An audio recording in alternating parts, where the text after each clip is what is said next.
Et salut à tous, on se retrouve pour une nouvelle vidéo aujourd'hui.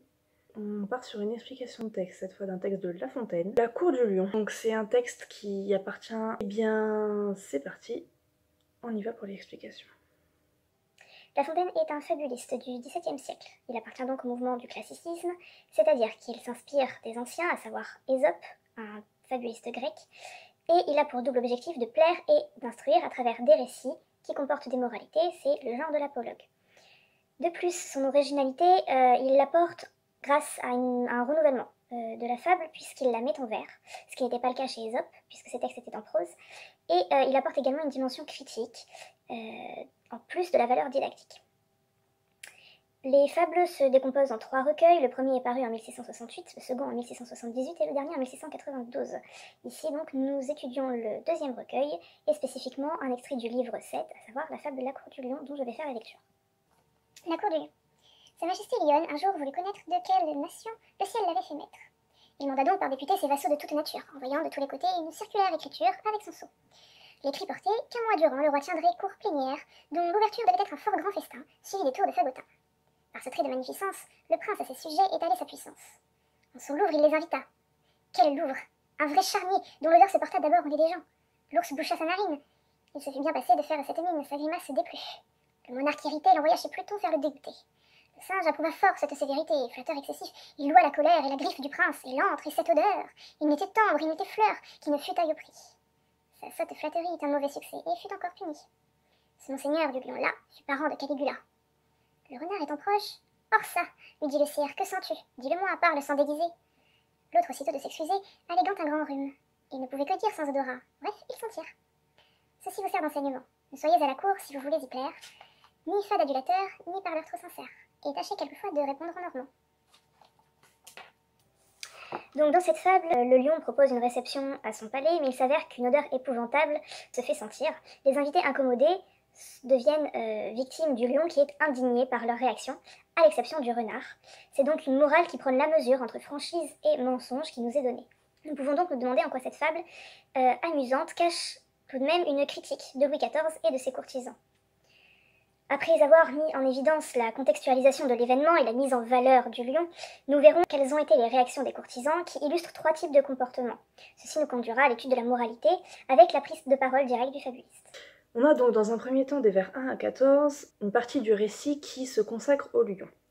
Tout d'abord, ce lion est un personnage qui est magnifique. Et le premier vers, une périphrase, Sa Majesté Lionne, doublée d'une diérèse sur Lionne, qui met en relief ce personnage-là. De plus, l'emploi des alexandrins, donc le vers noble, le vers de majesté, renforce encore cette idée-là. D'autre part, on a un usage du vocabulaire qui est dans l'exagération de la valeur de ce lion-là. On a des déterminants et des pronoms totalisants, par exemple ces vassaux de toute nature, en voyant de tous les côtés.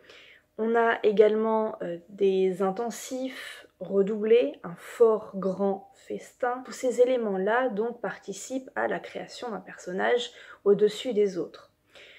Cependant, on relève d'ores et déjà un premier défaut qui est l'autorité excessive de ce personnage-là. Cette autorité, elle est mise en avant par le vocabulaire avec donc des verbes de volonté comme voulu au premier vers, mandat au troisième vers, envoyant au vers 5. Donc ces vers-là jouent sur les doubles sens. Le verbe demander, c'est à la fois envoyer et ordonner. On a également un chiasme sonore. Le prince à ses sujets étaler sa puissance. Donc on a sujet et étalé encadré par prince et puissance. Alors ici, finalement, l'autorité donc du roi aux extrémités du vers soumettent les sujets et les gens qui doivent lui obéir, donc qui sont au centre du vers. Donc, pour finir, toujours au niveau de la versification, des octosyllabes, il manda donc par député ses vassaux de toute nature, envoyant de tous les côtés une circulaire écriture avec son sceau. On a d'ailleurs des enjambements, des rejets, pardon, en l'occurrence, qui jouent sur la rapidité, l'enchaînement, la succession des différents ordres qui sont exécutés. Pour finir, La dimension critique, elle apparaît dans cette première partie-là par les liens qui sont faits entre ce personnage du lion et Louis XIV. On a vraiment un lion qui représente le roi, puisque on retrouve donc l'idée d'un roi de droit divin. On l'a avec, par exemple, l'expression une circulaire écriture qui peut nous faire penser aux saintes écritures. Donc, on a donc une association entre l'Église ici et le pouvoir du roi. Pour finir, on a des références qui sont des références contemporaines à Louis XIV, à savoir Fagotin par exemple. De même, la mention du Louvre, c'est également le palais de façon large finalement, mais à l'origine, ça désigne bien le palais du roi.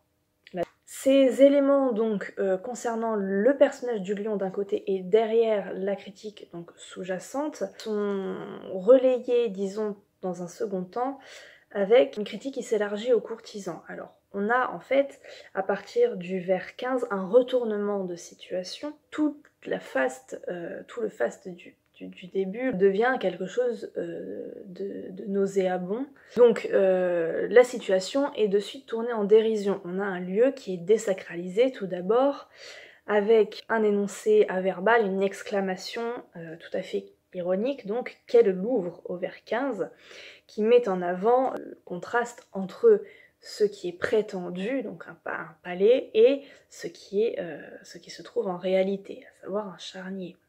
Cette métaphore, justement, va souligner la violence et rappeler que le roi est un être qui dévore les autres animaux. De plus, le registre comique va être exploité. On le trouve avec un champ lexical qui s'approche du comique de mime, avec le mot narine qui concerne l'ours, la mine à la rime justement, la grimace également au vers suivant, qui est donc là aussi mise en avant par un découpage en 6-6 du vers. Alors à quoi sert ce comique-là? Il sert justement à la fois à la critique des courtisans et d'autre part à la critique de la violence du lion, comme je le disais. La critique des courtisans, on la voit à travers donc l'usage du bestiaire bien évidemment. L'ours, et le singe et le renard sont typiquement des animaux donc récurrents qui désignent les puissants. On retrouve beaucoup d'exagération à tous les niveaux. Il n'était tambre, il n'était fleur qui ne fût taille au prix. On a ici des louanges largement excessives de la part du singe, on est dans l'hyperbole. On le retrouve avec aussi la police indette. Il loua la colère et la griffe du prince et l'antre et cette odeur. Donc cette police indette qui montre qu'il en rajoute, qu'il en fait des tonnes. En parallèle, on a un point de vue subjectif du fabuliste ici, avec des termes péjoratifs, des modalisateurs qui viennent désigner les attitudes de l'ours, du singe, comme quelque chose de plutôt négatif. On a déplu, on a dégoûté, on a flatteur excessif, ça saute, flatterie. Donc ces termes-là mettent en avant le point de vue du fabuliste sur l'attitude de ces personnages-là. Il n'est pas neutre, hein. Clairement il dévalorise ces comportements-là. Enfin, la critique donc du lion, cette fois de sa violence, on la voit. Dans un premier temps, on va trouver un vers blanc. Le vers 21 est flatteur excessif. Il loua la colère. Ici, le terme colère ne rime avec aucun autre mot. Il est vraiment détaché du reste de la fable, parce que c'est précisément là-dessus que porte la critique. De plus, on a cette critique-là qui est renforcée par les euphémismes et les références mythologiques dont se part finalement le prince. Le monarque est irrité, l'envoya chez Pluton faire le dégoûté. Donc on a ici une forme de subtilité au niveau du choix du vocabulaire, la référence à Pluton, donc un dieu romain, le dieu des enfers, juste pour donc signifier qu'il en fait tue l'ours. Donc on est clairement sur une forme d'euphémisme ici. De la même façon, on a tout un lexique qui joue sur la violence donc de ce personnage. La sévérité à la rime, la colère, on disait la griffe qui est mentionnée par le singe, le puni qui est placé à la rime, et petit à petit on en arrive au vers 27 avec une référence historique, à savoir la référence à Caligula. Donc ce roi est associé à Caligula. Caligula qui est-ce? C'est un empereur romain qui était connu pour sa cruauté, c'est-à-dire de la violence excessive, parfois gratuite, et tout à fait arbitraire. À l'inverse de tout ça, on a ce personnage du renard donc, qui se détache, puisque on a tout d'abord un passage au discours direct, ce qui n'était pas le cas avec les deux autres courtisans. On a également un jeu de dupes entre le roi et le renard. Que sens-tu? On a une question pour commencer. Dis-le-moi, parle sans déguiser, on trouve ici des impératifs, et cette expression parle sans déguiser est à la fois un ordre, mais on sent derrière le ton du roi qui fait mine de chercher l'honnêteté, alors que finalement il cherche encore à punir. A l'inverse donc, le renard, lui, va jouer la feinte, il va botter en touche comme on dit. On le voit d'abord avec les différents rejets. Donc finalement les questions du roi sont mises de côté. On a d'abord l'autre aussitôt de s'excuser, alléguant un grand rhume. Et juste après, il ne pouvait que dire sans odorat. Donc ces deux rejets-là mettent en avant la ruse du renard qui parvient à se glisser entre les mailles du filet. L'ironie également est présente avec vers 32, bref, il s'en tire. Ici, on a une ellipse ironique qui marque l'efficacité de la ruse du renard. Pour finir, dans un dernier temps, la moralité est exprimée cette fois avec la prise de parole du fabuliste. Cependant, on a tout de même une particularité, c'est que cette morale, elle semble un peu ambiguë. La position du fabuliste n'est pas si claire que ça. D'abord, on n'a pas de blanc typographique avant le début de la moralité, mais on a quand même des variations au niveau énonciatif. Ici, on se retrouve avec du présent et un jeu d'adresse avec donc la présence de cinquième personne. On soulignera le verbe plaire qui est placé à la rime du vers 34, qui est un objectif à la fois donc de l'écrivain lui-même et un objectif qui est généralisé en fait à l'époque de Louis XIV. C'est un conseil qui est donné à ses contemporains. L'explicitation de cette moralité, on la trouve à travers donc les impératifs, ne soyez, tâchez également. On a d'abord les comportements à éviter, donc avec une négation, ne soyez à la cour, les coordinations en ni fait d'adulateur, ni parleur trop sincère. Ces deux éléments-là donc rejoignent les exemples associés à l'ours et au singe. De plus, on a toujours la subjectivité ici du fabuliste avec les termes fade, l'adverbe trop, qui marque donc une prise de position.